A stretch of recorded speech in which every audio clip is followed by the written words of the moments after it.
Maaliif sobduu isin garuu? Utuu Yesuus hin dhalatin durayyuu biyyi lafaa jiraachaan turre? Akkamittiin jiraachaa turarree isaanoo? Warra akkas jettanii fi deebii gaariin isinii qaba. Wangeela Yohaannis boqonnaa 8 lakkoofsa 57 irratti ati immoo waggaa 50dhaa akkamittiin akkas jettaa jedhanii deebisaniif. Dhuguman isiniin jedhaa ani Abrahaam durayyuu tureeraa ittiin jedha. Obboloota nana Yesuus Kiristoos Alfaaf Omeegaadha. Kana jechuun isa jalqabaaf isa dhumaatii jechuudha.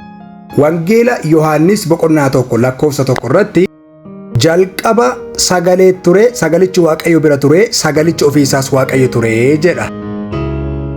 Isatu lakkoofsa 14 irratti nama foonis ta'e nu gidduus buufatee jedha. Qolaasaayis boqonnaa 1 lakkoofsa 15 irratti Kiristoos bifa Waaqayyo isa ijaan hin argamne ittiin namatti mul'atudha jedha. Lakkoofsa 16 irratti immoo isa wanti hundinuu ittiin uumamee fi isa duraan ture ta'uu isaa mul'isa.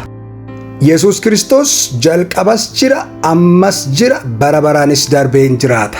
Booddee barcuma firdii Yesuus Kiristoos duratti dhiyaachuuf jirra. Yesuus Kiristoos fayyisaadha, gara Yesuusitti kottaa.